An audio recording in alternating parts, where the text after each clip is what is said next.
I'm going to talk to you today is just a reminder about carry forward. We're coming up towards the end of the tax year, and now is the time to make sure that the calculations for carry forward have been done and have been done appropriately. So there's just a few things to think about. So let's start off with, what is it? Well, carry forward is basically the unused annual allowance and bringing it forward from the 3 previous tax years. It is not unused tax relief. So they are very different things. You must really make sure that when you're doing the calculations for carry forward, you do the calculation for carry forward. That's one thing.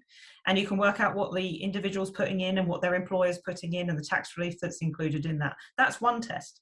There's also another test to work out how much personal tax relief an individual can get.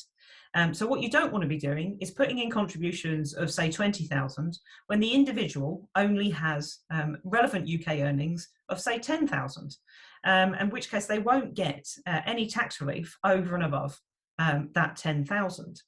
It will still be eligible for annual allowance, so that's absolutely fine. So if the employer was putting in that 10,000, that wouldn't be a problem. So annual allowance is personal contributions, tax relief, and employer contributions, and personal contributions then need to be tested against relevant UK earnings. So they are different things. So who can use carry forward? Well, pretty much most people can use carry forward. The rule of thumb is, well, the hard and fast rule is, did they have a pension scheme in the tax year in which you're bringing forward the unused annual allowance? So that, did they have a pension scheme, covers deferred schemes, it covers active members, and it even covers, in some circumstances, pensioner members.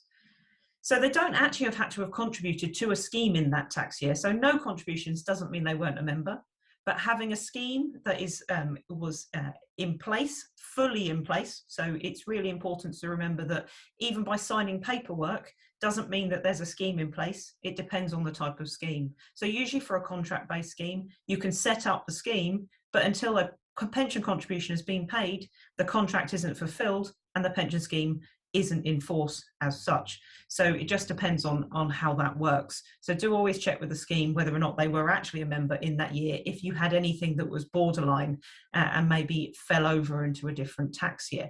So just need to make sure that that's been met. Deferred members, so that could be an old DB scheme where they've left the scheme, they've opted out, they've changed employer. It could even be an old contracted out scheme with pittance in it that's still sitting there. But as long as there is something that is a registered pension scheme in their name with something in it, then that's absolutely fine. Pensioner members, as I said, it depends. So if they're a pensioner member of a defined benefit scheme, then technically they're still a member of a defined benefit scheme. If they've got an annuity and they've used all their funds to buy an annuity, then that is a little bit of a grey area. So the differentiator is, who owns the annuity? Does the scheme own the annuity? So generally, rule of thumb, an employer pension scheme will generally buy the annuity in the name of the scheme, whereas a personal pension will buy the annuity in the name of the individual, in which case they have a contract of insurance and they don't have a pension. So it could be a case that they stopped working, they used all their money to buy an annuity from their personal pension, and then they've not done anything since, and those interim years will mean they weren't members of a pension scheme. So very rare, but something just of interest that you might think. How does it work? Well, what you have is you have this year's, and you need to use this year's first before you go back to the oldest year, and then you use the oldest year and the next oldest year and the next oldest year.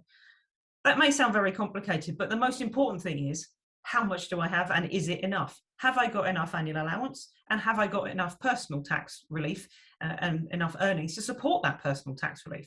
So those two big tests. But the important thing when you're doing the calculations is to make sure you've got accurate data. So you need to work out what they've paid in this year and the previous 3 years. And if at any point in those previous 3 years they've exceeded their annual allowance, then what you need to do is go back another 3 years generally in order to get the accurate data to make sure that if they're trying to maximise, then they can maximise. The other thing to remember is the oldest year will fall away. So if you're going to make sure that they're maximising it, but you're still unsure of some things, then making sure they've put in their maximum this year, and then you make sure that they're putting in the amount that will be lost if they don't pay it in. So that can be quite easily calculated when you've got all the figures in front of you. Some cases you can't quite work it out, and they tend to be cases where you've got defined benefit schemes, you're uncertain of whether they're subject to the tapered annual allowance or not. Then it's better to be on the safe side generally and put in slightly less than to get the annual allowance charge, because then that can be a detriment to them, dependent on their circumstances and whether or not schemes will allow scheme pays, for example. These can be quite complex calculations. The best thing to do is, one, make sure you've got all your information, and that does include earnings information for, one, for the purposes of personal tax relief, and two, for the purposes of calculating whether or not they are subject to the tapered annual allowance. If you know they're nowhere near it, then that shouldn't be too much of a problem. But if they are borderline, triggering the tapered annual allowance, then you need to know that. And don't forget the tapered annual allowance figures were lower historically. So we need to make sure that you put in all those figures. Calculators generally, whichever one you're using, will use these figures, and they will know all the different times that things have changed. So the HMRC calculator does that, and other calculators used by providers, again, will generally give you that information. But you need to have that information to hand in order to put it in, and it needs to be accurate. It's really important to make sure earnings information is accurate. And if they're borderline taper calculations, then make sure they are accurate as well, because a few pounds either way, if you're just at the threshold, can mean a massive difference between an annual allowance charge and not having an annual allowance charge. I'm going to do another technically speaking shortly, and I'm going to talk about overpayments. So if clients have put in too much and they've gone over their earnings, or they've gone over their annual allowance, including carry forward, I'm going to talk about that in the other webinar. Thank you very much for your time.